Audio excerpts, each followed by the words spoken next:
Good evening everyone. कैसे हैं आप सभी? उम्मीद करता हूँ सभी बहुत अच्छे होंगे। तो हम लोग डिस्कस कर रहे हैं ऑल इंडिया सैनिक स्कूल एंट्रेंस एग्जामिनेशन 2019। तो प्रीवियस ईयर के पेपर को जब हम लोग डिस्कस करते हैं, हम लोग डिस्कस कर चुके हैं 37 क्वेश्चन नंबर तक। तो आज हम डिस्कस करने वाले हैं क्वेश्चन नंबर 38 से फॉर सिक्स क्लास।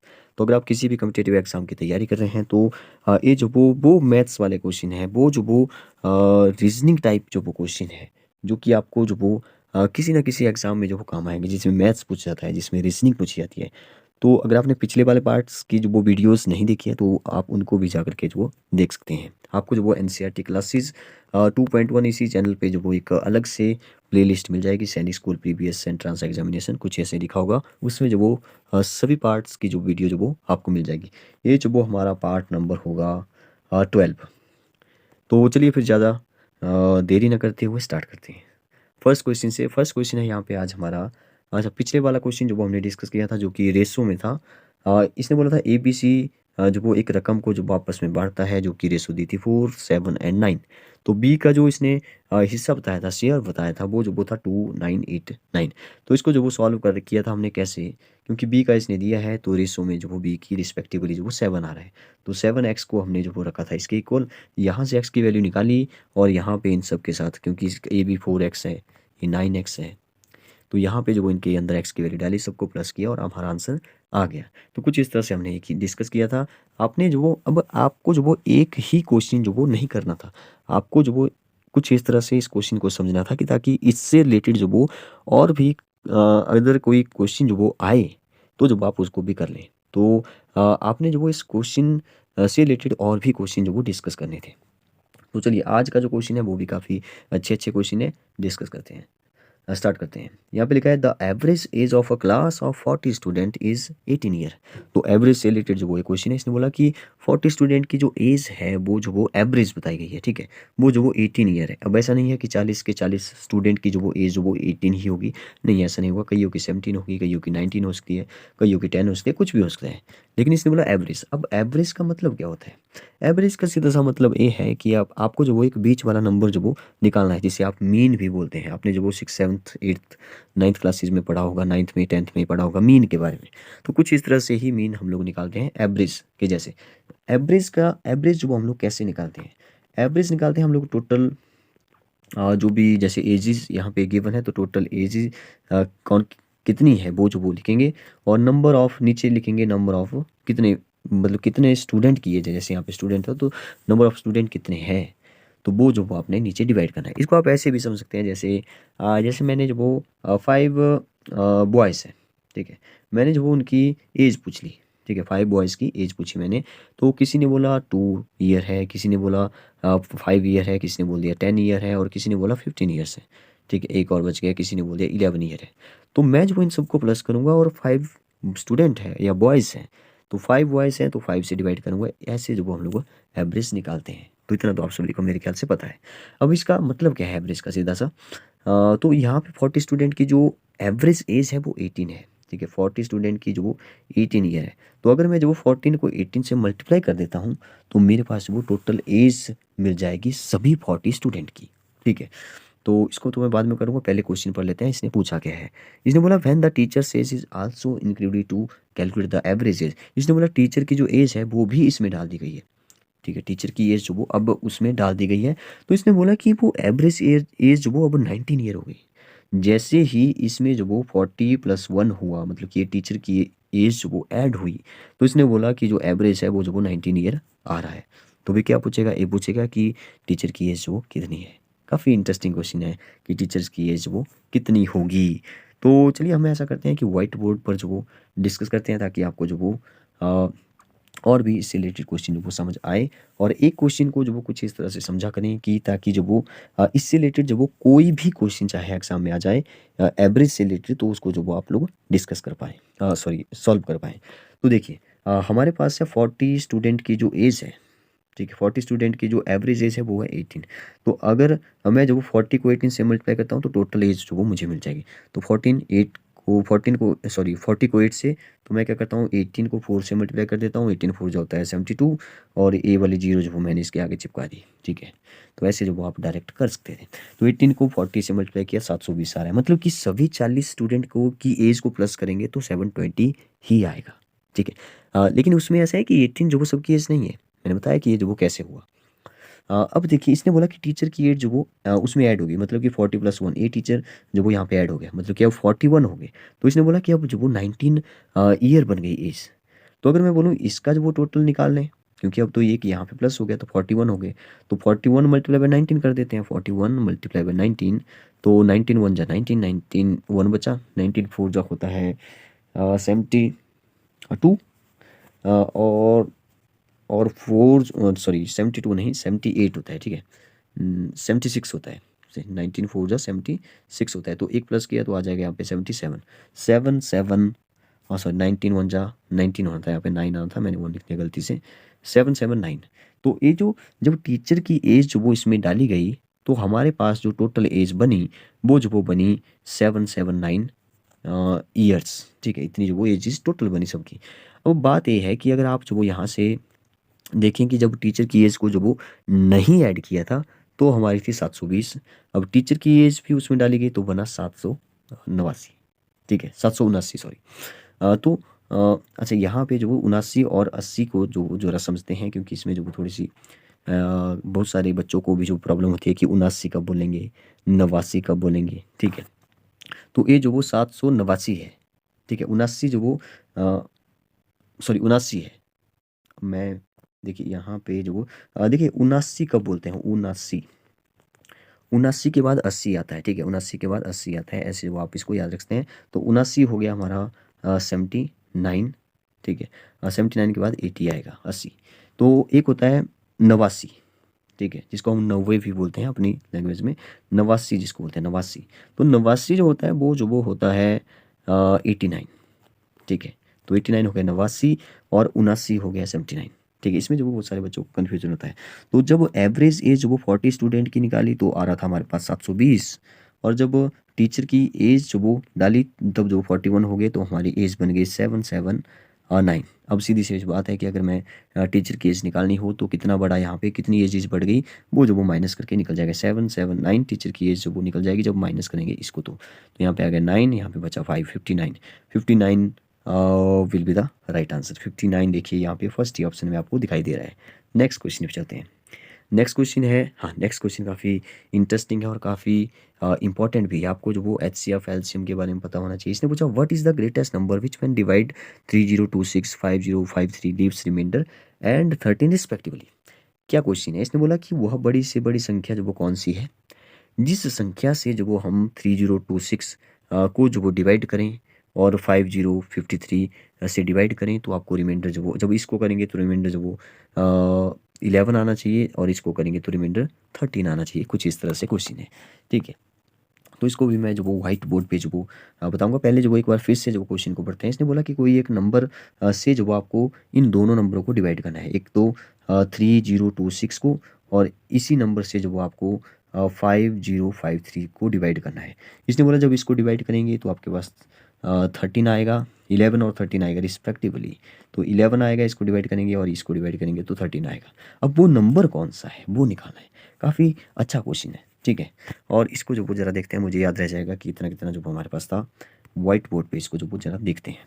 देखिए हमारा जो क्वेश्चन था वो था कि 3026 को किससे डिवाइड करें, या था एक दूसरा नंबर था कि 5053 को हम लोग जो वो किससे डिवाइड करें कि रिमाइंडर जो वो 11 और 13 आ जाए। अब देखिए जब भी रिमाइंडर की बात आती है तो रिमाइंडर जो वो कैसे हम लोग जो वो क्या करते हैं। आप क्या करेंगे, यहाँ पे इसने रिमाइंडर बोला था कि 11 आना चाहिए और यहाँ पे रिमाइंडर बोला था कि 13 आना चाहिए। सबसे पहले तो हम लोग जो वो इस नंबर से जो वो 11 और इस नंबर से 13 माइनस करेंगे जो भी इसने रिमाइंडर बोला था।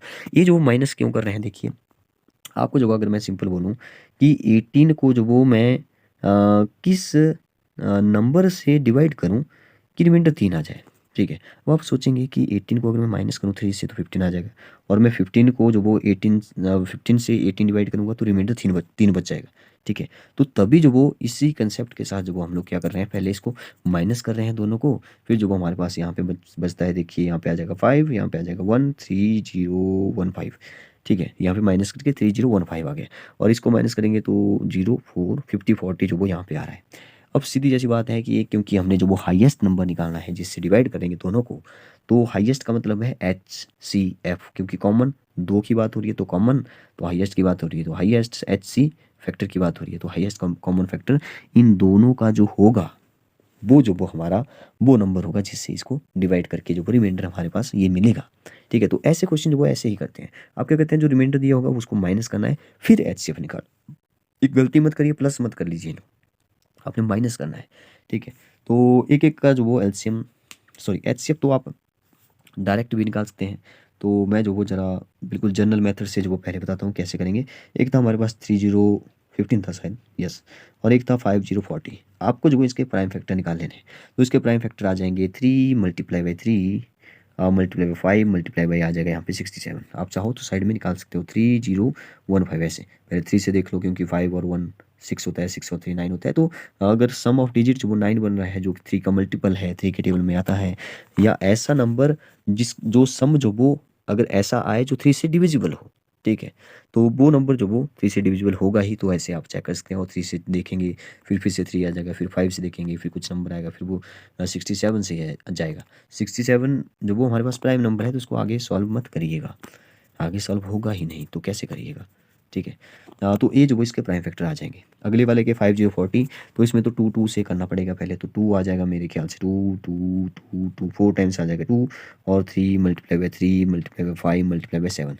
लेकिन इससे भी अच्छा मेथड है आपको, जो वो मैंने एक या बहुत पहले शायद 2-3 महीने पहले जो वो एक वीडियो डाली थी जिसमें जो वो हमने HCF देखा था कि HCF जो वो कैसे कैसे निकालते थे 6 अलग अलग मेथड से।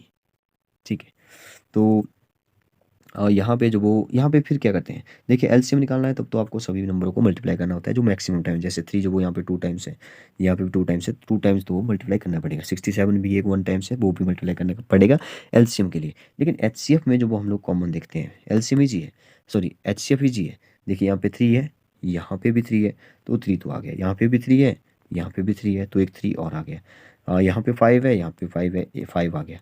मेरे ख्याल से और कोई कॉमन जो वो है नहीं। 7 यहाँ पे है लेकिन ऊपर नहीं है, 2 इसमें है लेकिन ऊपर नहीं है 2, तो आ गया 3 3 जा 9 और 9 5 जा 45, तो 45 जो वो हमारा आंसर हो जाएगा। मतलब इसका सीधा सा ये हुआ कि अगर मैं 3026 को जो वो 45 से डिवाइड करूँगा, या 5053 को 45 से डिवाइड करूँगा, तो यहाँ पे रिमाइंडर जो वो ये देगा 11, और यहाँ पे रिमाइंडर देगा यहाँ पे हमारा 13। ठीक है, क्वेश्चन नहीं रिमाइंडर की बात हो रही है। तो ये भी काफ़ी अच्छे क्वेश्चन है, इंटरेस्टिंग क्वेश्चन है। एक तो आपको तरीका वो वाला पता है कि आप जो वो चेक करिए कि कौन सा बड़ा नंबर है कौन सा छोटा है। तो 5040 ग्रेटर नंबर है, 3015 जो वो छोटा नंबर है। आप इस नंबर से इस बड़े नंबर को डिवाइड कर दीजिए, जहाँ पे रिमाइंडर जो वो 0 आ रहा है वहाँ पे आप जो वो जो क्वोशिएंट होता है उसको जो वो हम लोग फिर HCF बोल देते हैं। एक तो तरीका ये भी है। ठीक है, तो इसके 5-6 मेथड है। अगर आपको आपने वो वीडियो नहीं देखी है तो उसमें देख लें, क्योंकि हर एक नंबर्स के लिए जो वो अलग अलग मेथड जो वो यूज़ होगा। काफ़ी बड़े बड़े नंबर है तो आप जो वो इस मेथड का यूज़ करिए, डिवीजन मेथड का। ठीक है, और प्राइम फैक्टर वाला जो मेथड है हमारा, ठीक है, या बाई लिस्टिंग भी कर सकते हैं, लेकिन बाई लिस्टिंग जो वो इसको कर पाना थोड़ा मुश्किल है, क्योंकि बाई लिस्टिंग जो वो आपको नहीं पता इतने बड़े नंबर के फैक्टर जो वो कौन कौन बीच में आएंगे। ठीक है, तो अगर आपने वो वाली वीडियोस देखी है तो आपको जो वो एकदम से पता लग जाए कि मैं क्या बोलना चाह रहा हूँ। तो अगर मुझे मिलेगी तो मैं उसका लिंक जो वो इस वीडियो के डिस्क्रिप्शन में जो डाल दूंगा, आप वहाँ पे जा करके देख लीजिएगा। नेक्स्ट क्वेश्चन पे चलते हैं। इसका आंसर जो वो 45 आ गया है, तो 45 देखते हैं है हमारे ऑप्शन में कि नहीं है। Yes, C will be the right answer. Next question है क्वेश्चन नंबर 40। ये भी मुझे काफ़ी अच्छा क्वेश्चन लग रहा है। इसने बोला कि रवि है कोई, रवि ने जो वो 500 रुपये की कुर्सी खरीदी। हाँ, ये इजी क्वेश्चन है। इसमें ऐसा क्वेश्चन जो वो हमने शायद पहले भी इसी में ही किया था। इसने बोला रवि ने 500 रुपये की कुर्सी खरीदी, उसने बोला 550 में उसने बेच दी। तो कॉस्ट प्राइस है हमारा 500, और बेचा मतलब कि सेलिंग प्राइस है इसका 550। आप देख रहे हैं कि उसने जो वो 500 रुपये की दी, 550 की बेच दी, 50 रुपीज़ उसको जो वो प्रॉफिट हुआ होगा। ठीक है, तो इसने बोला लाभ या हानि प्रतिशत निकालिए। तो लाभ हुआ है तो लाभ प्रतिशत, हानि हुई तो हानि प्रतिशत, गेन हुआ है तो गेन परसेंटेज, और लॉस हुआ तो लॉस परसेंटेज आपने निकालनी है। तो मुझे तो ये क्वेश्चन जो वो बिल्कुल इजी सा लग रहा है, क्योंकि ऐसा क्वेश्चन हम पहले कर चुके हैं। देखिए, इजी और डिफ़िकल्ट मेरे ख्याल से कुछ नहीं होता है। अब मुझे इसलिए इजी लग रहा है क्योंकि मैंने जो है ऐसा क्वेश्चन पहले यहाँ पे डिस्कस किया हुआ है। ठीक है। अगर आपको जो वो डिफ़िकल्ट इसलिए लग रहा है क्योंकि आपने जो ऐसा क्वेश्चन नहीं किया हुआ है, आपने ऐसे क्वेश्चन की प्रैक्टिस नहीं की है। तो प्रैक्टिस से जो वो हर कुछ जो भी हर कोई चीज़ वो ईज़ी हो जाती है, हर कोई क्वेश्चन। तो इसलिए जो वो ईज़ी और डिफ़िकल्ट कुछ नहीं है, डिफ़िकल्ट इसलिए है क्योंकि आपने प्रैक्टिस नहीं की हुई है। तो इसमें क्या था देखिए, कॉस्ट प्राइस मतलब कि कोई भी चीज़ खरीदी जाए, हो सकता है क्वेश्चन चेंज हो जाए, उसने जो वो चेयर नहीं कुछ और खरीद खरीद लिया हो, ठीक है, उसने मेज़ खरीद लिया हो, टेबल खरीद लिया, तो क्वेश्चन ऐसे बनेगा। तो आपको जो वो 2 फार्मूले पता होने चाहिए, वो फार्मूला भी हम लोग जो वो यहाँ पे बनाने वाले हैं अभी। तो कॉस्ट प्राइस था हमारे पास 500, सेलिंग प्राइस था उसने बेच दिया 550 का। आप देख रहे हैं कि 50 रुपीज़ का जो उसको क्या हो गया, प्रॉफिट हुआ, 50 रुपीज़ का प्रॉफिट हुआ। अब देखिए इसमें बोला कितना परसेंट प्रॉफिट हुआ। आप जो वो इसको ऐसे देखिए, प्रॉफिट हम लोग कैसे निकालते हैं? प्रॉफिट तो सेलिंग प्राइस में से कॉस्ट प्राइस माइनस कर दो, ठीक है। प्रॉफिट जो वो कैसे निकलेगा, सेलिंग प्राइस में से कॉस्ट प्राइस माइनस कर दो, आपका प्रॉफिट निकल गया 50 रुपीज़, ठीक है। अब 2 फार्मूले हैं आपके पास, एक प्रॉफिट परसेंटेज, एक जो वो गेन परसेंटेज, ठीक है। अब प्रॉफिट को ध्यान से समझिए, प्रॉफिट को जो वो आपको जितना प्रॉफिट हुआ वो लिखना है और उसको मल्टीप्लाई करना है 100 से, और नीचे जो भी कॉस्ट प्राइस है वो लिखना है, ठीक है। और सिंपली गेन में जो वो गेन होगा प्रॉफिट की जगह, और सिंपली आपने ऐसे ही करना है। अब ये फार्मूला जो वो कहाँ से निकल के आया, वो जो वो थोड़ा सा डिस्कस करते हैं। देखिए सीधी ऐसी बात है कि 500 रुपये में अगर कोई चीज़ खरीदी है, तो 500 का कितना परसेंट जो वो हमारे पास जो वो ठीक है। अच्छा, 500 का कितना परसेंट वो तो निकालना है कि कितना परसेंट हुआ उसको, ठीक है। 500 का कितना परसेंट जो वो, परसेंट का सीधा सा मतलब है 100, ठीक है। तो 500 का कितना परसेंट, ठीक है, जो वो कितना होगा, 50 होगा, क्योंकि 50% का जो उसको लाभ हो रहा है। तो इस वैल्यू को जो हम लोग यहाँ से निकालेंगे, तो ये 100 जो वो यहाँ पे चला जाएगा, मतलब कि ये हो जाएगा 50 मल्टीप्लाई बाई 100, और ये जो 500 था ये जो वो नीचे डिवाइड हो जाएगा। तो 500, आपने जो वर्ड मास पढ़ा होगा या ऐसे पढ़ा होगा कि जो इस साइड जो वो इक्वल टू के इस साइड लेफ्ट हैंड साइड में डिवाइड हो रहा है वो मल्टीप्लाई हो जाएगा, मल्टीप्लाई हो रहा है डिवाइड हो जाएगा, प्लस हो रहा है माइनस हो जाएगा, माइनस हो रहा है प्लस हो जाएगा। तो कुछ इस तरह से आपने पढ़ा हो। तो ये 50 क्या है, 50 हमारा जो वो यहाँ पे गेन है, जो भी प्रॉफिट हुआ, जो भी गेन हुआ। और ये जो 100 है क्या है, 100 तो 100 है, ठीक है। वो जो परसेंटेज में डालना है तो 100 से मल्टीप्लाई करना है, परसेंटेज हटानी है तो 100 से डिवाइड करना होता है। 500 क्या है, कॉस्ट प्राइस है, तो यहाँ से फार्मूला बना। और ये 500 मल्टीप्लाई बाई ऐसे कैसे किया, क्योंकि जब भी हम परसेंटेज निकालते हैं, जैसे मैं बोलूँ का कि 50 का 3% बताओ, या मैं इंग्लिश में बोल दूँ तो 3% ऑफ 50, तो इसको कैसे करते हैं, का मतलब, ऑफ का मतलब मल्टीप्लाई है, ऐसे आप इसको याद रख सकते हैं। 50 का मतलब मल्टीप्लाई, और 3 मतलब 3, और परसेंटेज हटेगी तो आपने डिवाइड करना होता है 100 से, 100 से। तो कुछ इस तरह से आपने जो परसेंटेज कैसे निकालते हैं वो आपको पता होगा, बिल्कुल उसी फॉर्मूले से जो वो प्रॉफिट का परसेंटेज और लॉस का परसेंटेज वो हमने अभी बना के आपको दे दिया। तो हमने अभी लिखा कि प्रॉफिट परसेंटेज वो कैसे निकलेगी, जितना भी प्रॉफिट हुआ है मल्टीप्लाई 100 करो, और नीचे जो वो कॉस्ट प्राइस लिखिए। बस इसको सॉल्व करना था, आपका आंसर आ जाएगा बड़े आराम से। तो प्रॉफिट जो वो हमारे पास कितना है, प्रॉफिट था हमारे पास 50, और 100 जो वो हमारे पास ऐसे ही था, ये 100 जो वो फिक्स हो गया यहाँ पे। कॉस्ट प्राइस था 500, तो 500 में से जो, ये क्या हुआ गया, ठीक कर रहा हूँ या गलत तो नहीं हो गया कहीं पे। अच्छा, 2 जीरो से 2 जीरो कट गई, ठीक है। और 5 से जो वो यहाँ पे 50 कट गया, 5 10 जो होता है 50, 10 आ रहा है, 10%। इसको आप चेक भी कर सकते हैं कि हमारा आंसर सही है कि गलत है। तो आप देखेंगे कि 500 का 10% कितना होता है, 500 मल्टीप्लाई बाई 10 अपॉन 100, अभी बताया। तो ये जो वो कितना आना चाहिए, 50 आना चाहिए, तभी जो वो हमारा 10% ठीक है। तो जीरो से जीरो कैंसिल, जीरो से जीरो बचा के 50। तो 50 हमारा मतलब कि जो 10% है था, वो जो वो हमारा बिल्कुल सही आंसर था। 10% is the right answer, A will be the right answer. Next question देखते हैं। अ सर्टेन डिस्टेंस 5 किलोमीटर। अच्छा, इस क्वेश्चन को हम लोग, चलिए इस क्वेश्चन को कर लेते हैं, क्योंकि अभी हमारे पास वो मेरे ख्याल से 3-4 मिनट है 25 मिनट होने के लिए। देखिए जल्दी से देखते हैं। यहाँ पे लिखा है a certain distance is being covered in 28 hour by walking with the speed of 5 kilometre per hours, ठीक है, और इंक्रीज बाय 2 किलोमीटर। हाँ, बहुत अच्छा क्वेश्चन है। इसने बोला कि 5 किलोमीटर प्रति घंटा की गति से चलने पर किसी दूरी को 28 किलोमीटर में पूरा किया जाता है। यदि 2 किलोमीटर जो वो स्पीड बढ़ गई, तो दूरी जो वो कितने समय में पूरी हो जाएगी। देखिए टाइम जो वो कम लगेगा। इस क्वेश्चन को जब आप ऐसे समझिए, इसको मैं व्हाइट बोर्ड पे बहुत अच्छे से समझाता हूँ आपको कि क्या क्वेश्चन है। यस, व्हाइट बोर्ड देखिए। इसने बोला कि जो 28 किलोमीटर का जो सफ़र है, ठीक है, वो जो वो कितने कितने किलोमीटर में जो वो उसने पूरा किया। तो 5 किलोमीटर पर आवर में जो वो इसने पूरा किया, मतलब कि 1 घंटे में जब वो 5 किलोमीटर चला, ठीक है, तो उसने जब वो ये 28 किलोमीटर जो वो यहाँ से कर लिया। अब ये तो स्पीड दी है 5 किलोमीटर पर आवर जो वो स्पीड है हमारे पास, और ये जो वो डिस्टेंस है। तो स्पीड का फार्मूला होता है डिस्टेंस ओवर टाइम। अगर मैं यहाँ से टाइम निकाल लूँ तो टाइम जो वो निकल जाएगा डिस्टेंस ओवर, ऐसे क्रॉस में मल्टीप्लाई हो गया, क्रॉस में चला गया, ठीक है। तो टाइम का हो गया डिस्टेंस ओवर स्पीड। तो डिस्टेंस अगर मैं इसका टाइम निकाल लूँ कि टाइम कितना लगा होगा, तो डिस्टेंस है हमारे पास 28 किलोमीटर। 28 किलोमीटर है, सॉरी यहाँ पे उल्टा तो नहीं कर रहा हूँ मैं। एक मिनट रुकिए, डिस्टेंस अपॉन टाइम, तो टाइम निकलेगा तो सर टाइम नहीं डिस्टेंस निकालना है। डिस्टेंस तो 20, अच्छा यहाँ पे जो वो थोड़ी सी गड़बड़ होगी। क्वेश्चन फिर से एक बार जो वो रीड करते हैं, मुझे लगता है क्वेश्चन में गड़बड़ कर दी हमने सुनने में ज़रा। तो कौन सा क्वेश्चन था? यस 28 आवर था यहाँ पे, ठीक है, ये मैंने उल्टा देख लिया, 28 किलोमीटर नहीं, ठीक है 28 आवर्स था। तो इसको जो वो कैसे सॉल्व किया जाए, देखिए मैंने इसको इरेज कर देता हूँ। देखिए मतलब कि 28 किलोमीटर जो वो चला, उसकी स्पीड थी कितनी, 5 किलोमीटर पर आवर।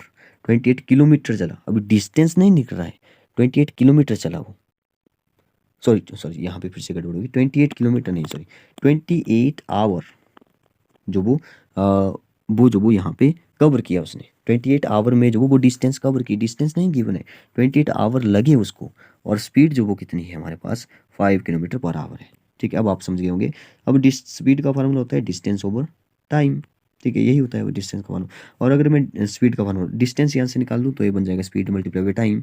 तो यहाँ से मैं पहले तो डिस्टेंस निकाल लेता हूँ, स्पीड कितनी थी हमारी 5 थी, और टाइम लग रहा था 28 आवर का, ठीक है। तो आवर में ही आंसर निकलेगा, इस बात को ध्यान रखें।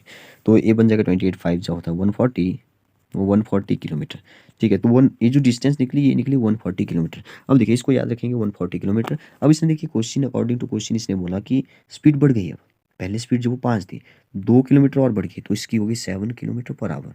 अब जैसे ही स्पीड बढ़ी तो जो वो कितना आवर लगेगा, कितना टाइम लगेगा, वो निकालना था। तो काफ़ी सिंपल सा क्वेश्चन था। देखिए टाइम का फार्मूला अभी हमने लिखा, डिस्टेंस डिस्टेंस, अच्छा टाइम का फार्मूला, देखिए स्पीड का फार्मूला होता है डिस्टेंस ओवर टाइम। तो टाइम निकालेंगे तो स्पीड डिवाइड हो जाएगी, तो टाइम का बन गया डिस्टेंस ओवर स्पीड।